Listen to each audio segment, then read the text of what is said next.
Hello and welcome प्यारे बच्चों, कैसे हो सारे। मैं असीम भारद्वाज स्वागत करता हूं आप सभी का संसारम पे।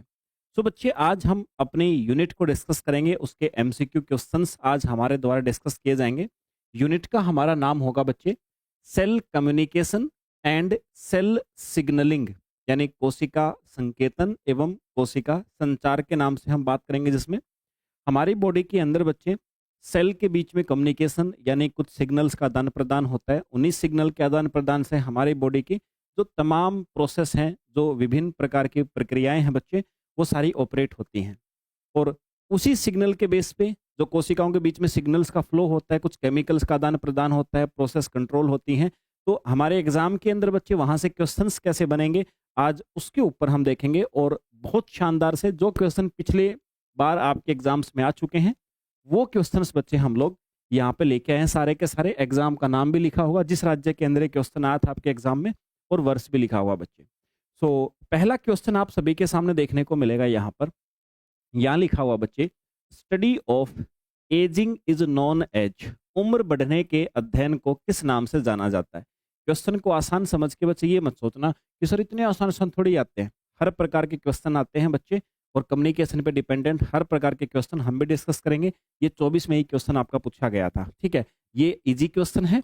बाकी टॉप लेवल तक जो हाईएस्ट से हाईएस्ट लेवल के क्वेश्चंस आपके पूछे जाते हैं, वो सारे प्रकार के अपन डिस्कस करेंगे। तो उम्र बढ़ने के अध्ययन को क्या कहते हैं? अच्छा, उम्र बढ़ने का अध्ययन का मतलब क्या है बच्चे? मैं पूरा आपको 5 से 6 लाइनों में एक्सप्लेनेशन आपके लिए बनाई है, ताकि इसके पीछे का कंसेप्ट आपको क्लियर हो, वो भी बताऊंगा। आंसर तो देखो बच्चे, बच्चा बच्चा जानता है कि सर उसको हम लोग जीरोंटोलॉजी कहा जाता है। क्या मतलब है उम्र बढ़ने का अध्ययन? ऐसी क्या चीज बच्चे हम लोग यहाँ पर इसके अंतर्गत पढ़ते हैं, समझिए आप। ये एक्सप्लेनेशन आप ही के लिए है। देखो, उम्र बढ़ने की जो प्रक्रिया है बच्चे, और उससे संबंधित जो समस्याएं हैं, उनके वैज्ञानिक अध्ययन को कहा जाता है जेरोंटोलॉजी। इसमें बुढ़ापे के दौरान जो बायोलॉजिकल, जो साइकोलॉजिकल, या फिर बच्चे जो सोशियोलॉजिकल आपके पहलुओं का विस्तृत रूप से विश्लेषण किया जाता है कि उम्र बढ़ने के साथ साथ व्यक्ति के बायोलॉजिकल जो सेक्टर है उसमें क्या चेंज आएगा, व्यक्ति के साइकोलॉजिकल क्या चेंज आएंगे, व्यक्ति के अंदर सोशल रूप से क्या चेंज आएंगे, बच्चे सबका अध्ययन किया जाता है। इसका मुख्य उद्देश्य यह होता है कि समय के साथ शरीर की जो सेल हैं और मनुष्य के जो अंग हैं, वो कैसे कमजोर होते हैं, और इस प्रक्रिया को कैसे स्वस्थ बनाया जा सकता है। ये आपका मुख्य रूप से बच्चे इसका अध्ययन होता है, याद रखिएगा। बाकी ऑप्शन के बारे में एक एक लाइन मैंने लिख रखी है, आपकी इच्छा हो तो बाकी ऑप्शन के बारे में भी आप पढ़ सकते हो बच्चे। दूसरे क्वेश्चन पे आते हैं सर। सेकंड क्वेश्चन क्या कहता है आपको? Which of the following statement about apoptosis is false. Apoptosis, जहां भी शब्द आता है आपके मन में एक विचार आना चाहिए, क्या? कि सर प्रोग्राम्ड सेल डेथ, हमारी बॉडी पहले से प्री प्रोग्राम करके सोच समझ के कोशिका को मारती है, नष्ट करती है, एपोप्टोसिस बोलते हैं। तो सर इसके बारे में कौन सी बात गलत है? पहली बात बोली कि भी सेल जो आपकी श्रिंक करती है, सिकुड़ती है, क्रोमेटिन जो होते हैं वो सिकुड़ जाते हैं, सेल जो है सेल का कंटेंट लीक हो जाता है, या एपोप्टोटिक बॉडी जो होती हैं बच्चे वो बनने लग जाती हैं, जो कि आपकी क्या करती हैं, फैगोसाइटोस्ट होती हैं मैक्रोफेज के द्वारा, मतलब मैक्रोफेज सेल के द्वारा जो कि खा ली जाती हैं।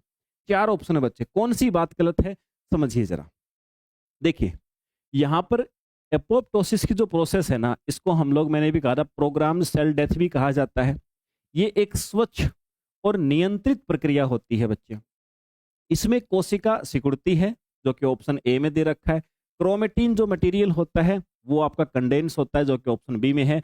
और अंततः जो कोशिका है ना, वो छोटे छोटे टुकड़ों में टूट जाती है, जिनको हम लोग एपोप्टोटिक बॉडीज कहते हैं बच्चे, जिन्हें फिर उसके बाद मैक्रोफेज कोशिकाओं के द्वारा खत्म कर दिया जाता है। ये डी वाली बात भी सही है।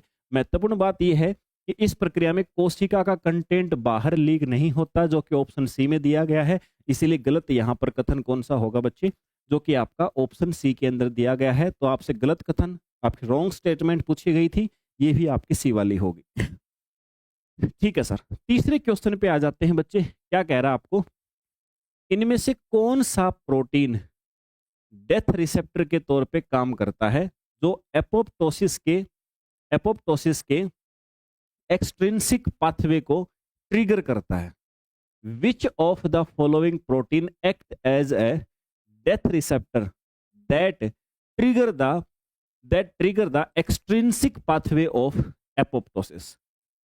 क्या मतलब हुआ, आइए पूरा समझाता हूं आपको एक्सप्लेनेशन के साथ में। क्वेश्चन के अंदर इतना तो फील हुआ होगा, कोई ना कोई प्रोटीन है जो सेल की डेथ को ट्रिगर कर रहा है, डेथ को आपका शुरुआत करने के लिए बोल रहा है, कोई ना कोई ऐसा प्रोटीन है, उसके विषय में पूछा। देखो भाई, अब आपको क्या समझना है, इस बात से क्या अनुमान लगाना है,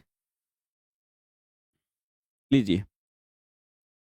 एपोप्टोसिस का जो एक्सट्रिंसिक पाथवे होता है, एक्सट्रिंसिक जो मार्ग होता है एपोप्टोसिस का, कोशिका की सतह पर मौजूद डेथ रिसेप्टर महत्वपूर्ण भूमिका निभाते हैं। देखो भाई, एपोप्टोसिस के लिए एक इंटरनल पाथवे होता है, एक एक्सटर्नल पाथवे होता है। एक्सटर्नल पाथवे के अंदर जो कोशिका के सेल के सरफेस के ऊपर कुछ प्रोटीन होते हैं, तो वो डेथ का सिग्नल रिसीव करते हैं। इसका मतलब है कि कोशिका को डेथ होने के लिए, मरने के लिए, नष्ट होने के लिए ट्रिगर करना, शुरुआत करवाना, इसमें बहुत बड़ा रोल होता है उनका। किसका? जो सरफेस पे मौजूद डेथ रिसेप्टर होते हैं। अच्छा, नाम क्या है? FAS, जिसको हम CD95 भी कहा जाता है। ये एक ऐसा प्रमुख रिसेप्टर है बच्चे, जब FAS लिगेंड इस FAS रिसेप्टर से जुड़ता है। देखो भाई, ये सेल है, इस सेल के ऊपर मान लो ये FAS रिसेप्टर है, तो बाहर से आकर के FAS लिगेंड जब इसके साथ जुड़ेगा, जुड़ते ही साथ क्या होगा, तो ये कोशिका के भीतर एक सिग्नलिंग चेन शुरू करता है। ये सेल के अंदर एक सिग्नलिंग चेन शुरू करता है, अंदर सिग्नल भेजना शुरू कर देगा। कब? जब यहां से एक लिगेंड आकर के बच्चे इसके साथ में जुड़ेगा, जो कि अंततः हमारी कोशिका की मृत्यु का कारण बनता है। और यही सिग्नल है ना, सेल को बोलता मर जा, अब तो तेरा काम हमारी बॉडी में नहीं बचा। ध्यान रखना, FADD एक एडेप्टर प्रोटीन है जो रिसेप्टर के भीतर होता है, और प्रोस्पेस 9 हमारा इंट्रिंसिक मार्ग से संबंधित है। क्योंकि प्रश्न में हमसे केवल डेथ रिसेप्टर के बारे में पूछा गया था, तो इसलिए FAS वह प्रोटीन है जो बाहरी संकेतों ग्रहण करता है। मतलब इसमें 4 ऑप्शन में से 4 ऑप्शन के बारे में एक एक लाइन लिख दी कि भाई FADD क्या है, FAS क्या है, ये क्या है, ये क्या है। मेन चीज क्या है? मेन चीज हमारा जो आंसर है ना बच्चे, जिसका नाम इसने पूछा था कि डेथ रिसेप्टर, तो वो तो ये होता है भाई, डेथ रिसेप्टर। बाकी FADD उसके अंदर प्रोटीन होता है। FAS लिगेंड क्या होता है? इस डेथ रिसेप्टर के साथ आकर के ये जुड़ता है, तभी ये अपना काम करता है, कोशिका को मृत्यु की तरफ लेकर के जाता है। तो ये बच्चे इस क्वेश्चन की एक्सप्लेनेशन होगी। फिर आ जाइए क्वेश्चन नंबर 4 पे। Genes that encode protein that promote the loss of growth control and the conversion of cell to a malignant state. क्या मतलब हुआ? ऐसे जीन जो ऐसे प्रोटीन को बनने को एनकोड करते हैं जो कि ग्रोथ कंट्रोल के नुकसान और सेल को मैलिग्नेंट स्टेट में बदलने को बढ़ावा देते हैं। मतलब कोई जीन ऐसे हैं बच्चे, जो जीन ऐसे प्रोटीन बनाते हैं कि जो ग्रोथ कंट्रोल को नुकसान पहुंचाएं और हमारी सेल को मैलिग्नेंट यानी खराब अवस्था में बदलने को बढ़ावा देते हैं। उनको क्या कहा जाता है? ये आपसे नाम पूछा है। समझिए बच्चे, बिल्कुल सिंपल लैंग्वेज में, आपने बहुत पढ़ा है इसके विषय में। उनको बोलते हैं ऑन्कोजीन। ऑन्कोजीन वे जीन होते हैं जो ऐसे प्रोटीनों को कोड करते हैं जो कोशिका के विकास के नियंत्रण को नष्ट करते हैं। भाई, आपने ऑन्कोजीन, ऑन्कोलॉजी मतलब कैंसर की स्टडी, कैंसर मतलब हमारी सेल्स, हमारी कोशिकाओं के अंदर अनलिमिटेड डिवीजन बच्चे, हमारी सेल के अंदर अनलिमिटेड डिवीजन। तो ग्रोथ को, जो ग्रोथ होती है ना हमारी सेल की, वो कंट्रोल्ड होती है। लेकिन कुछ जीन ऐसे होते हैं जो क्या करते हैं, जो सर ऐसे प्रोटीन बनाते हैं जो कि सेल ग्रोथ यानी सेल की संख्या जो बढ़ रही है वो कंट्रोल में थी ना, उस कंट्रोल को हटा देते हैं, फिर अनकंट्रोल हो जाती है। यही तो कैंसर की अवस्था होती है। तो आपसे यही पूछा, उन जीन्स को क्या बोलेंगे जो ऐसा करवाते हैं? उनको ऑन्कोजीन्स बोलते हैं बच्चे, है ना। ये सामान्य कोशिका को, मैलिग्नेंट का मतलब है कैंसर वाली सेल में उसको बदल देते हैं बच्चे, जिससे वो सेल फिर आपका अनियंत्रित रूप से ग्रोथ करने लग जाती है और बॉडी के अंदर फिर वो हमारी डैमेज होना शुरू कर देती है। ठीक है भाई, क्लियर हो गई बात? Okay sir. इसके बाद में फिर आ जाओ 5वें पे। Programmed cell death is controlled by a set of. Program cell death apoptosis इसका नाम था, तो वो आपका एक सेट के द्वारा कंट्रोल होती है। उसको क्या बोलेंगे बच्चे? तो उसी को कहा जाता है सर हमारे द्वारा, समझिए जरा, प्रोग्राम्ड सेल डेथ या एपोप्टोसिस एक अत्यधिक बिल्कुल कंट्रोल्ड प्रोसेस है, जिसे हम लोग डेथ जीन के एक सेट द्वारा नियंत्रित किया जाता है बच्चे।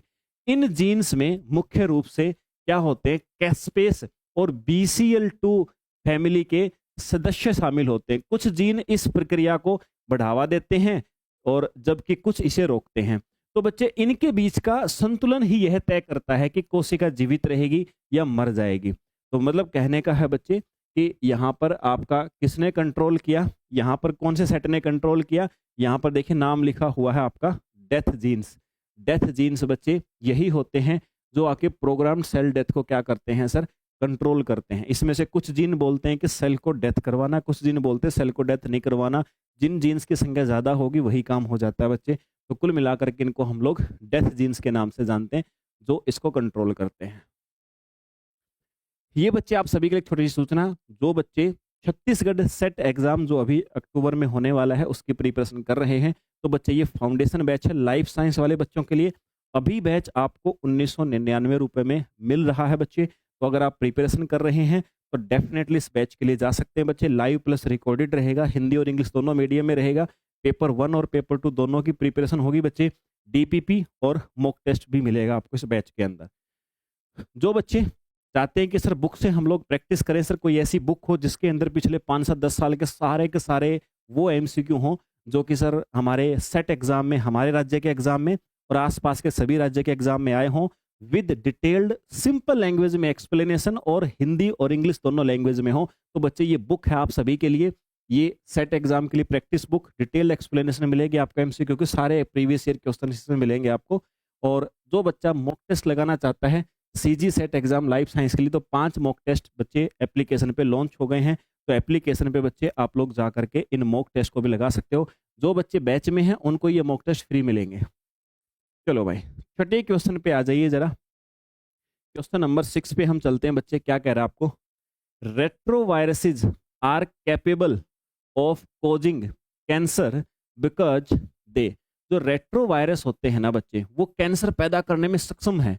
क्यों सक्षम है बच्चे, उनके अंदर ऐसा क्या होता है। 4 ऑप्शन है, आराम से पॉज करके आप लोग ऑप्शंस को पढ़ सकते हो। मुझे ऑप्शंस पे समय खराब करने की आवश्यकता नहीं है। मैं आपको आंसर देता हूं सीधा इन 4 ऑप्शन में से जो भी रहेगा, जो एक्सप्लेनेशन मैंने आपको बनाई है। देखो भाई, रेट्रोवायरस कैसे कैंसर पैदा कर सकते हैं। रेट्रोवायरस कैंसर पैदा करने में सक्षम होते हैं क्योंकि उनके जो जीनोम है ना, उनके जो जीन्स हैं, उसके अंदर सेलुलर प्रोटो ऑन्कोजीन्स जो होते हैं ना बच्चे, उनकी कई कॉपियां हो सकती हैं। जब ये वायरस किसी सेल, किसी कोशिका को इन्फेक्टेड करते हैं, संक्रमित करते हैं, तो अपना जो जेनेटिक मटेरियल है ना, वो इन जीनों को भी मेजबान सेल के डीएनए में शामिल कर देते हैं। मतलब रेट्रोवायरस ने मेरे को संक्रमित किया, तो उसने अपना जेनेटिक मटेरियल मेरे अंदर छोड़ा ना, तो उसने ये प्रोटो ऑन्कोजीन्स मेरी बॉडी में छोड़ दिए बच्चे। जिससे क्या हो गया, ये वायरस जो है ना, ऑन्कोजीन्स के पास सामान्यतः नियंत्रण तंत्र नहीं होता, इसलिए ये कोशिका को अनियंत्रित रूप से विभाजित होने के लिए प्रेरित करते हैं। और ये जो प्रोटो ऑन्कोजीन्स थे ना मेरी बॉडी में आने के बाद में, ये अनकंट्रोल तरीके से मेरी सेल को बोलेंगे कि तू डिवाइड कर अनकंट्रोल तरीके से, और मेरी सेल डिवाइड करना शुरू कर देगी बच्चे। तो उससे क्या होगा, कैंसर होगा। समझ में आ गई बात। तो रेट्रोवायरस सक्षम होते हैं बच्चे इसका काम कराने में। अगले क्वेश्चन पे आ जाइए। क्वेश्चन क्या कह रहा है आपको, which of the following cancer causing virus contain RNA as its genetic material. इनमें से कौन सा कैंसर पैदा करने वाला वायरस के जेनेटिक मटेरियल के तौर पे आरएनए रखता है। मतलब एक ऐसा वायरस के नाम बताओ जो कैंसर भी उत्पन्न कर सकता है और उसका जेनेटिक मटेरियल क्या होता है बच्चे, आरएनए होता है।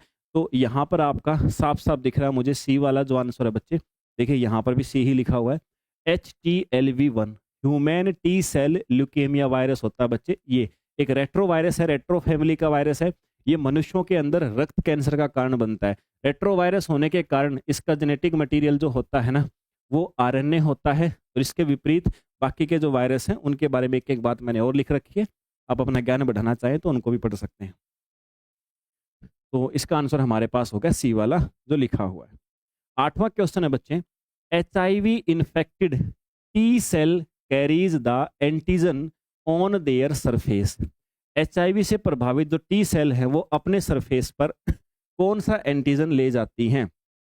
तो देखिए बच्चे, HIV ह्यूमन इम्यूनोडेफिशिएंसी वायरस जो है मुख्य रूप से उन कोशिकाओं को संक्रमित करता है जिनकी सरफेस पर CD4 एंटीजन या रिसेप्टर मौजूद होता है। CD4 को बच्चे आपने बहुत डिटेल में पढ़ा है, जो आपने यूनिट पढ़ी थी। इसमें हेल्पर टी सेल सबसे प्रमुख है। HIV की सरफेस पर ये प्रोटीन मौजूद होता है GP120, इस CD4 रिसेप्टर को पहचानता है और उससे मजबूती से जुड़ जाता है। इसके जुड़ने के कारण ही वायरस जो है ना कोशिका के भीतर प्रवेश कर पाता है। तो CD8 रिसेप्टर साइटोटॉक्सिक टी कोशिकाओं पर होता है, इसे HIV सीधे संक्रमित नहीं कर सकता।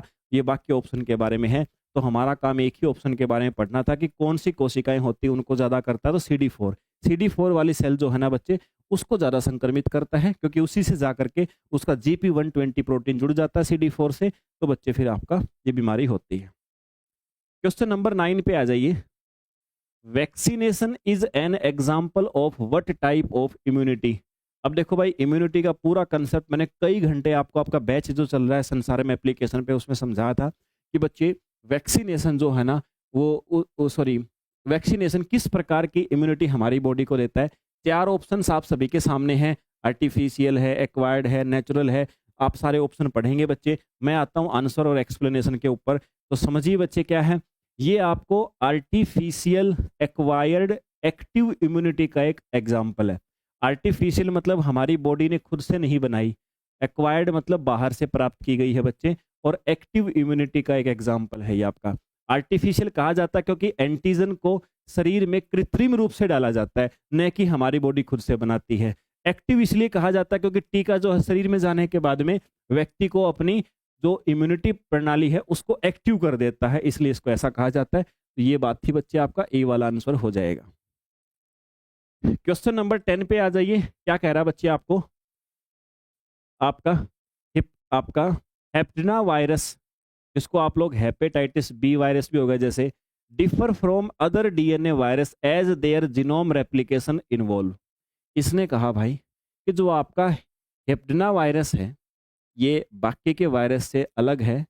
क्यों अलग है? क्योंकि इसका जो जीनोम का रेप्लिकेशन होता है उसमें एक नई चीज होती है। क्या होती है नई चीज? क्या रिवर्स ट्रांसक्रिप्टेज बोल सकते हो बच्चे आप, या नहीं बोल सकते? वो इसे देखना पड़ेगा। रिवर्स ट्रांसक्रिप्टेज ही आंसर है। कैसे है वो समझिए अभी। भाई जो हेपेटिना वायरस है ना, जैसे कि आपका हेपेटाइटिस बी वायरस होगा, ये इसी कैटेगरी में आते हैं। ये अन्य DNA वायरसों से ऐसे भिन्न होते हैं क्योंकि उनके जीनोम के रेप्लिकेशन में रिवर्स ट्रांसक्रिप्टेज एंजाइम शामिल होता है। हालांकि ये एक DNA वायरस है, लेकिन ये अपनी जो कॉपी बनाता है ना, कॉपी बनाने के लिए पहले एक RNA इंटरमीडिएट बनाता है, जिसे बाद में रिवर्स ट्रांसक्रिप्टेज की मदद से वापस DNA में बदला जाता है। ये प्रक्रिया आमतौर पर केवल रेट्रोवायरस में देखी जाती है, लेकिन HBV इस मामले में एक अपवाद है। तो अधिकांश अन्य DNA वायरस सीधे DNA से DNA रेप्लिकेशन का उपयोग करते हैं। ये एक अलग सा एग्जाम्पल है आपका। तो इसका उपयोग हम लोग HBV के उपचार और समझ में एक महत्वपूर्ण चुनौती पेश करता है। मतलब नॉर्मली क्या होता है, नॉर्मली बाकी के वायरस DNA से सीधा DNA बनाते हैं। ये क्या करता है, ये अपने रेप्लिकेशन में, मतलब ये DNA से DNA बनाता तो है, लेकिन DNA से पहले बीच में क्या करता है, एक इंटरमीडिएट RNA बनाता है, फिर उस RNA से वापस DNA बनाता है बच्चे। तो एक अलग स्टेज हो गई। तो मतलब यही तो पूछा था आपसे कि भाई ये आपके वायरस कैसे डिफरेंट है बाकी वालों से। तो ऐसे ही डिफरेंट है, ये बीच में एक RNA भी बनाते, बाकी नहीं बनाते। क्यों बनाते हैं? क्योंकि इनके पास में रिवर्स ट्रांसक्रिप्टेज ये प्रोसेस होती है, ये एंजाइम होता है, इसकी सहायता से ऐसा होता है। 11 नंबर पे आ जाओ बच्चे। Peptide antigens assemble with class 1 MHC aided by. ये कहना चाह रहा है कि पेप्टाइड एंटीजन क्लास 1 MHC इसके साथ इकट्ठा होते हैं, जिससे इनको क्या मदद मिलती है? पेप्टाइड एंटीजन जो हैं MHC 1 के साथ में इकट्ठा होते हैं, जुड़ते हैं, बाइंड करते हैं। तो जिसमें इनकी क्या मदद होती है आपसे पूछा है। तो भाई क्या चेप्रोन मॉलिक्यूल बनते हैं, इम्यूनोग्लोबुलिन्स बनता है, टी सेल रिसेप्टर बनते हैं, साइटोकिन्स बनते हैं। आइए समझते हैं, थोड़ा सा आराम से समझना पड़ेगा। ये हो सकता है बहुत सारे बच्चों के लिए नई बात हो। देखो भाई, हमारी सेल है ना, उस सेल के भीतर पेप्टाइड एंटीजन का MHC 1 मॉलिक्यूल के साथ में संयोजन एक बहुत जटिल प्रक्रिया है, जिसमें जो आपके चेप्रोन मॉलिक्यूल्स होते हैं ना, उनकी एक महत्वपूर्ण भूमिका होती है। अब यहां पर क्या था, यहाँ पर था कि पेप्टाइड एंटीजन MHC1 के साथ में इकट्ठा होते हैं, जिसमें इनकी मदद होती है। किसकी मदद होती है, कौन से मॉलिक्यूल सहायता करता है इसमें, तो उसमें मॉलिक्यूल सहायता करता है चेप्रोन मॉलिक्यूल। यही अपना पहली लाइन के अंदर ये आंसर आ गया कि इस मॉलिक्यूल की सहायता से ये आपका जुड़ाव होता है। बच्चे ध्यान रखना बस। बाकी अपना ज्ञान बढ़ाने के लिए और तीन चार लाइनें आप सभी के सामने हैं, उनको आप पढ़ सकते हो। 12वां क्वेश्चन है बच्चे, sewer combined immunodeficiency mice do not have. गंभीर कंबाइंड इम्यूनोडेफिशिएंसी चूहों में ये नहीं होता। SCID, यहां पर एक कंडीशन दे रखी है आपको। SCID जो कंडीशन है, इसमें क्या नहीं होता, इस कंडीशन में इनमें से क्या चीज नहीं होता, कौन सी प्रकार के सेल नहीं होती। अब समझो थोड़ा इस बीमारी के बारे में। SCID एक गंभीर जेनेटिक बीमारी है, और SCID जो है चूहों में मुख्य रूप से B और T सेल जो होती है ना, लिम्फोसाइट, उनका पूर्णतः अभाव होता है। तो आपसे यही पूछा था क्या नहीं होता, साफ साफ पता लग गया सर हमें, ये B और T सेल नहीं होती इस बीमारी के अंदर। बाकी बीमारी को और ज्यादा पढ़ना चाहो तो ये आप आराम से देख सकते हो, 4-5 लाइनें बिल्कुल सिंपल लैंग्वेज में आप ही के लिए लिखी गई हैं, ध्यान से देख सकते हैं। क्वेश्चन नंबर 13 पे आ जाते हैं बच्चे।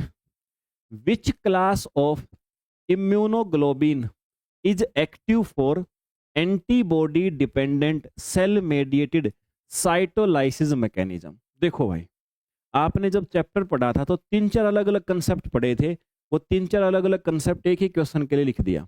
यहां बोला कि एंटीबॉडी के ऊपर निर्भर, एंटीबॉडी की सहायता से बोल दो या एंटीबॉडी के ऊपर डिपेंडेंट बोल दो। क्या होता है एंटीबॉडी के ऊपर डिपेंडेंट?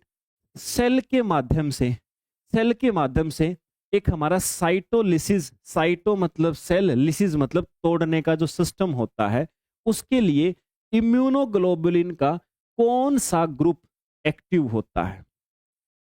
भाई ये जो नाम लिख रखा है, एक टाइप की इम्यूनिटी लिख रखी है, आपने पढ़ा है 2 प्रकार की इम्यूनिटी होती है, एक सेल मेडिएटेड होती है, एक ह्यूमरल होती है। इसने कहा कि एंटीबॉडी के ऊपर डिपेंडेंट जो इम्यूनिटी होती है ना, जो सेल मेडिएटेड होती है, तो वो इम्यूनिटी जब सेल को तोड़ती है, जो बीमारी फैलाने वाली सेल को तोड़ती है, तो उसमें कौन सा इम्यूनोग्लोबुलिन का कंट्रीब्यूशन होता है, किसका योगदान होता है, ये क्वेश्चन आपसे पूछा है। तो मेरे भाई ध्यान दीजिए, ये antibody dependent cell mediated cytolysis जो प्रोसेस है, इसके लिए IgG ग्रुप जो होता है ना, ये आपका अधिक एक्टिव होता है, ये उसमें सहायता करता है। पूरा मैकेनिज्म मैं पहले ही समझा चुका हूं आपको, मुझे नहीं लगता मुझे बार बार वही चीज दोहरानी चाहिए, ये आपको मैं पढ़ा चुका बैच में सारी चीजें। माइकोबैक्टीरियम, माइकोबैक्टीरियम ट्यूबरकुलोसिस एक इंटरसेलुलर बैक्टीरिया है। यह इन्फेक्ट करना पसंद करता है किसको? भाई माइकोबैक्टीरियम ट्यूबरकुलोसिस आपने सुना होगा बच्चे, टीबी बीमारी जो फैलाता है, ये आपका एक इंटरसेलुलर बैक्टीरिया है। तो किस चीज को प्रभावित करना ये पसंद करता है? Macrophage, B cell, T cell या न्यूट्रोफिल्स? ऑब्वियस सी बात है सर, यहां पर आएगा ए वाला ऑप्शन। जो आपका टीबी या तपेदी का कारण होता है, ये आपका बहुत ही चालाक बैक्टीरिया है, जो मुख्य रूप से मैक्रोफेज, मैक्रोफेज जो होते हैं ना, उनको संक्रमित करने की कोशिश करता है बच्चे। तो ध्यान रखना, और बाकी पूरा मैकेनिज्म हम लोग पढ़ चुके हैं। अगला क्वेश्चन पे आ जाओ बच्चे। क्वेश्चन नंबर 15 क्या कह रहा है आपको? Which one of the following present on the HIV virus facilitate binding of the virus to the CD4 receptor? इसने कहा कि HIV वायरस के ऊपर ऐसा कौन सा मॉलिक्यूल है जो उसको CD4 जो हमारी बॉडी की सेल होती है ना, उसके साथ जुड़ने में सहायता करता है। अगर तुम्हारा ध्यान कंसंट्रेशन है इस क्लास में, तो ये भी मेरी एक एक्सप्लेनेशन में इसका आंसर आ जा चुका है बच्चे। तो याद करो, सबसे पहले वाला ऑप्शन ही आंसर होगा, GP120। याद करो बच्चे, ये आपका पीछे का एक्सप्लेनेशन वाले में मैंने बताया था आपको, GP120 वही आंसर होगा। एक्सप्लेनेशन दोबारा से लिखी हुई है। ये भी देखो, हमने अलग से बैच में पढ़ा था, toll like receptors are crucial component of. ये टोल लाइक जो रिसेप्टर होते हैं बच्चे, ये किसके जरूरी हिस्से होते हैं, ये आपसे पूछा है। तो भाई आपने पढ़ा था, ये टोल लाइक रिसेप्टर्स आपके किसके होते हैं? ये हमारी जो इनेट इम्यूनिटी होती है ना बच्चे, उसके घटक होते। इनेट इम्यूनिटी मतलब जन्म से जो इम्यूनिटी मिलती है ना बच्चे, उसका एक हिस्सा होते हैं टोल लाइक रिसेप्टर। तो मेरे भाई यहां पर देख लो कहां पे है, ये डी में लिखा हुआ है, तो डी वाला आंसर आ जाएगा। 70 नंबर क्वेश्चन पे आ जाओ। ह्यूमन इम्यूनोडेफिशिएंसी वायरस यानी HIV infected individuals are said to be diagnosed for AIDS when. जो आपका HIV से इन्फेक्टेड लोग हैं ना बच्चे, उनमें एड्स का पता तब चलता है, कब चलता है, जब इन चार में से कौन सी सिचुएशन हो जाती है, मतलब संख्या कितनी ज्यादा हो जाती है इन्फेक्टेड सेल की। तो समझो भाई, इसको समझना भी जरूरी है, आपने ये आपको पता होना चाहिए। किसी HIV संक्रमित व्यक्ति को हम ऑफिशियल तौर पे एड्स से पीड़ित तब मानते हैं जब CD4 कोशिकाओं की संख्या 200 सेल पर mm³ से कम हो जाती है। यही आपसे पूछा है, 200 से कम अगर हो जाए तब हम कहते हैं कि भाई इस व्यक्ति को एड्स हो गया है। तब इसके अलावा तो हम कहते हैं HIV वायरस का इन्फेक्शन है, ठीक है, ठीक हो सकता है, लेकिन ये जब एड्स हो जाए तब उसका कोई इलाज नहीं है। और कई बार तो ये 10-10 साल ले लेता है ऐसा होने में। 10 साल से आपको चल रहा है HIV का इन्फेक्शन, आपको पता अब लग रहा है कि आपको अब एड्स हो रही है, उसके बाद कोई ट्रीटमेंट नहीं है बच्चे। ठीक है सर, 18 नंबर पे आ जाओ। इनमें से कौन सा खास तौर पर सेकेंडरी लिम्फोसाइट ऑर्गन पर लागू होता है बच्चे? सेकेंडरी जो लिम्फ ऑर्गन या लिम्फ ऑर्गन होते हैं, लिम्फोसाइट ऑर्गन होते हैं बच्चे, उनमें से कौन सी बात लागू होती है कि इनके ऊपर B और T सेल के प्रीकर्सर होते हैं, है ना, या लिम्फोसाइट का सर्कुलेशन होता है, कौन सी बात होती है? तो समझो मेरे भाई, सेकेंडरी लिम्फोसाइट अंग कौन से होते हैं? जैसे स्प्लीन हो गया, लिम्फ नोड हो गया। तो इनकी एक अनूठी विशेषता होती है कि वहां पर टर्मिनल डिफरेंशियल है। टर्मिनल डिफरेंशियल का मतलब प्राइमरी लिम्फाइड जो ऑर्गन होते हैं ना, जैसे आपका बोन मैरो हो गया, थाइमस हो गया, उसमें लिम्फोसाइट का जन्म और मैच्योरिटी होती है। लेकिन जो नई नई सेल बनी है, जब ये कोशिकाएं सेकेंडरी अंगों में पहुंचती हैं तो वहां किसी एंटीजन का सामना करती हैं, तो वे एक्टिव होकर के अपने अंतिम फंक्शनल रूप में आती हैं बच्चे। वो ये अंतिम बदलाव ही उन्हें संक्रमण से लड़ने के लिए तैयार करता है, जो कि विशेष रूप से सेकेंडरी अंगों में ही पाया जाता है। तो मतलब ये है कि टर्मिनल डिफरेंशिएशन का मतलब है कि प्राइमरी लिम्फ ऑर्गन में तो जन्म हुआ, लेकिन सेकेंडरी लिम्फ ऑर्गन्स के अंदर उनका सामना हुआ किसी न किसी बीमारी फैलाने वाले एजेंट से, तब जाकर के वो मैच्योर हुई। तो यही घटना होती है बच्चे। ये सी आंसर आपका आ जाएगा, टर्मिनल डिफरेंशिएशन। तो खास बात क्या है? टर्मिनल डिफरेंशिएशन इनका। 19 नंबर क्वेश्चन पे आ जाओ। क्वेश्चन आपको क्या कह रहा है बच्चे? Aminopterin is used during hybridoma cell selection because. Aminopterin का इस्तेमाल हाइब्रिडोमा सेल चुनने के दौरान किया जाता है। क्यों भाई, क्यों किया जाता है? क्योंकि अब आ जाओ, 4 ऑप्शन दे रखे हैं, क्या खास बात है यहाँ पे समझो। और ये कंसेप्ट आपको पता होने चाहिए, हाइब्रिडोमा वगैरह सारे मैंने आपको करवा रखे हैं। हाइब्रिडोमा तकनीक में अमीनोप्टेरिन का उपयोग इसलिए किया जाता है क्योंकि यह DNA के निर्माण के डी नोवो मार्ग को ब्लॉक कर देता है। हाइब्रिडोमा कोशिकाओं को एक विशेष मीडियम में रखा जाता है। इस मीडियम में अमीनोप्टेरिन मुख्य मार्ग को बंद कर देता है, जिससे जो कोशिकाएं हैं केवल सोल्वेज पाथवे का उपयोग करके जीवित रह सकती हैं। क्योंकि केवल हाइब्रिडोमा कोशिकाएं ही बी कोशिकाओं से मिले एंजाइम की मदद से साल्वेज मार्ग का उपयोग कर पाती हैं, इसलिए वे जीवित बचती हैं, जबकि फ्यूज नहीं हुई माइलोमा कोशिकाएं मर जाती हैं। ये तकनीक केवल उन कोशिकाओं को चुनने में मदद करती है जो भविष्य में मोनोक्लोनल एंटीबॉडी बनाएंगी। तो यही बच्चे इसका एग्जैक्ट रीजन है जो का आपका लिखा हुआ है कि भाई आपसे पूछा था इस्तेमाल करते हैं दौरान किया जाता। क्यों? क्योंकि ये सिंथेसिस के दौरान इस पाथवे को बंद कर देती हैं। एक पाथवे बंद हो गया तो सिर्फ दूसरा पाथवे ऑन होगा, और जो सेल दूसरे पाथवे से आगे बढ़ेंगी, इसका मतलब भविष्य में वो एंटीबॉडी प्रोडक्शन में हमारी सहायता करेंगी। तो यही इसका सही रीजन होगा बच्चे। अब ये हाइब्रिडोमा आने तो ये जो सारे कंसेप्ट है ना बच्चे, जिसने कंसेप्ट पढ़े हैं उसको याद आ रहा होगा। और ये कोई 5-5 मिनट 2-2 मिनट के कंसेप्ट नहीं है मेरे भाई, घंटों घंटों के कंसेप्ट है जो हमने पढ़े हैं। क्वेश्चन नंबर 20 पे आ जाओ।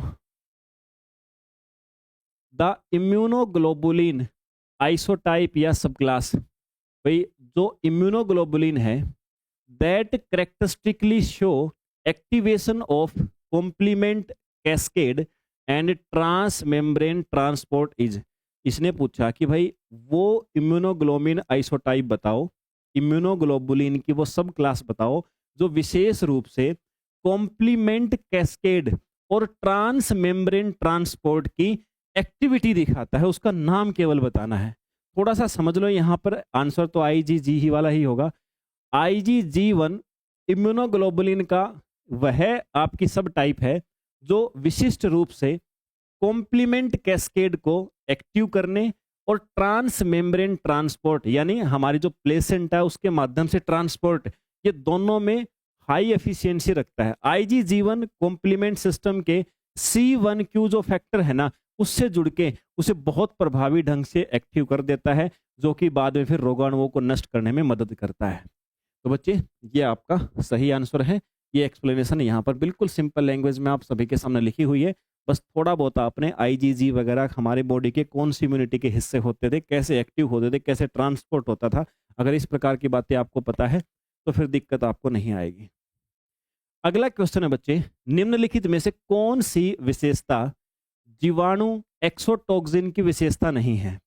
एक बैक्टीरिया के बारे में बोला है आपको, बैक्टीरियल एक्सोटोक्सिन के बारे में बोला है कि बैक्टीरिया का जो एक्सोटोक्सिन होता है उसकी कौन सी खास बात नहीं है बच्चे, वो बतानी है आपको। देखिए एक्सोटोक्सिन जो है ना बच्चे, उसके बारे में सी वाला विकल्प गलत दे रखा हमें। वास्तव में एक्सोटोक्सिन से टॉक्सोइड बनाए जा सकते हैं और इनका उपयोग एक प्रभावी वैक्सीन के रूप में किया जा सकता है, जैसे टेटनस और डिप्थीरिया के टीके। टॉक्सोइड वह रूप है जिसमें जहर की विषाक्तता को रसायनों या हीट के द्वारा खत्म कर दिया जाता है, लेकिन उसकी जो एंटीजन वाली प्रॉपर्टी है ना, वो बनी रहती है। इसलिए हमारा सही आंसर बच्चे यही होगा। समझ में आ गई बात? ओके सर, यही बात गलत है जो आपको सी ऑप्शन में लिख रखी थी, उसका सही भी हमने बता दिया। 22वां क्वेश्चन है, जो एलर्जिक रिएक्शन होती है बच्चे, उसके दौरान जो हमारी मास्ट सेल का पूरा कंसेप्ट आप लोगों ने पढ़ा था। जो मास्ट सेल है बच्चे, उससे निकलने वाले केमिकल्स में कौन कौन सा शामिल है? क्या हिस्टामाइन निकलता है, इंटरफेरॉन या प्रोस्टेग्लैंडिस या ल्यूकोट्रिन्स निकलते हैं? तो बच्चे यहाँ पर सही पूछा है क्या? सिवाय पूछा है कि कौन सा नहीं निकलता है। तो मेरे भाई जो बी वाले में लिख रखा है ना आपका, इंटरफेरॉन्स, ये तो वायरस को मारने वाले केमिकल होते हैं, बाकी उस कंडीशन में तीनों निकलते हैं। और ये तो मैंने आपको है ना कम्युनिकेशन वाले में हाईलाइट करके पढ़ाया था इनके नाम। तो बी वाला हो जाएगा, ये नहीं निकलते हैं। अब ये मास्ट सेल क्या है? एलर्जिक रिएक्शन होती है तो मास्ट सेल कैसे सहायता करती हैं, रिएक्शन सेंटर क्या होता है? बेटा अब ये चीज़ तो देखो, आपको कंसेप्ट उसे ही सीखनी पड़े। 23वें पे आ जाओ। टॉक्सिन यानी विषैला पदार्थ produced by which of the following pathogenic bacterium exerts its cytotoxic effect by selectively inhibiting the protein synthesis in mammalian cell। Mammals यानी स्तनधारियों की कोशिकाओं में प्रोटीन निर्माण को रोककर साइटोटॉक्सिक इफेक्ट, जहरीला प्रभाव दिखाने वाला कौन सा ऐसा टॉक्सिन है बच्चे जो कि बैक्टीरिया के द्वारा उत्पन्न किया जाता है? मतलब इनमें से किस बैक्टीरिया से बनने वाला टॉक्सिन मैमल्स की कोशिकाओं में प्रोटीन सिंथेसिस को रोककर अपना विषैला असर डाल के दिखाता है? तो उस बैक्टीरिया का नाम पूछा है, कौन बैक्टीरिया है जो आपके प्रोटीन निर्माण को रोकता है? तो भाई सीधा सा नाम रट्टा मारो, सी वाला ऑप्शन है, कॉर्नीबैक्टीरियम डिप्थीरियाई, यही आपका सही आंसर है। 24 वाला क्वेश्चन है, इनमें से कौन सा कथन जो है प्रियोन के लिए सही है? प्रियोन पढ़ा है ना, प्रियोन आपके प्रियोन, देखो प्रियोन का एक नाम सुना होगा, और एक बच्चे आपने विरियोन नाम सुना होगा, वायरस नाम सुना होगा, वायरॉइड नाम सुना होगा, ऐसे बहुत सारी चीजें होती हैं। तो आपसे पूछा क्या कि कौन सा कथन सही नहीं है? एक बार वीडियो को पॉज करके बच्चे आप लोग प्रियोन के बारे में जो 4 कथन दे रखे हैं इनको पढ़ सकते हो। मैं आता हूं आंसर के ऊपर। देखो भाई, प्रियोन के बारे में जो विकल्प डी आपने पढ़ा होगा वो गलत है। प्रियोन जो है ना वो क्या करते हैं, वो प्रोटीज एंजाइम के प्रति अत्यधिक प्रतिरोधी होता है, न कि संवेदनशील।